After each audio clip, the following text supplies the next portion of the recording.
Your daughter finds math pretty hard, so she doesn't want to study. So you come along to motivate her and say, hey, if you get more than 90 in your exams, I'm going to get you a video game. Ooh, she gets super excited and starts getting back at it. So it looks like problem is solved, right? Wrong.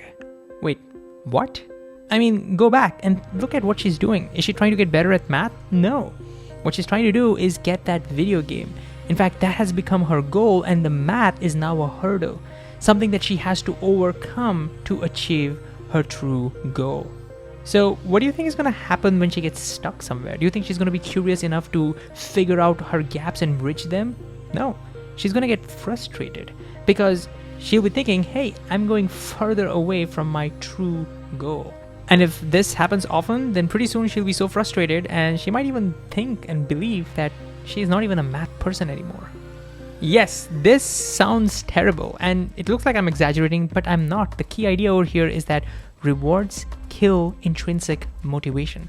I mean, if you don't believe me, just look at the world around you. It's filled with external rewards. For example, most kids study because they want to get marks and get university admissions. That's their reward. And as adults, most of us work because we want to have money, we want to get money. That's our reward. And guess what? Most of us are pretty miserable doing what we do.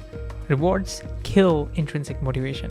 So yeah, you cannot motivate somebody with rewards. But don't worry, there is a better way.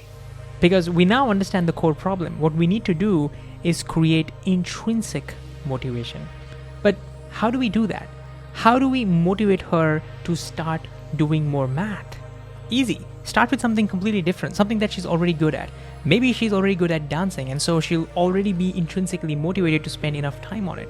And when she does something good, don't just appreciate the outcome, but also appreciate the amount of time spent. Like, hey, you practice for 2 hours. That's amazing. You want to reinforce that practice and spending time is necessary.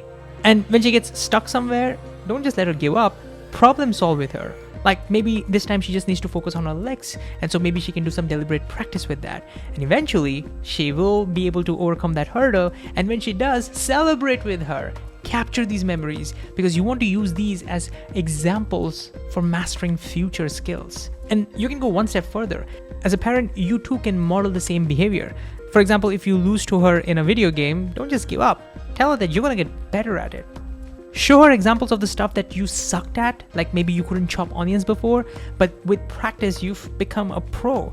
Show her that it's not just her who's struggling, but everybody does and everybody can get better. Make growth mindset a core principle of your house. Now, with so many examples and evidences of learning and mastery, let's go back. She now finds math to be pretty hard. What do? Well, you don't have to bribe her with anything. You just have to remind her. Remember how she found that dance step to be pretty hard? But by focusing on the problem, they were able to crack it, isn't it? And they can do the same thing over here.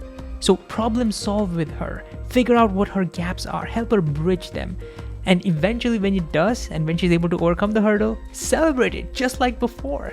And celebrate the amount of time that she spent on it. And if you do this enough amount of times, not only will your daughter think that she is a math person and she starts falling in love with it, but she will start falling in love with the whole idea of learning and mastery. You would have created an mean learning machine.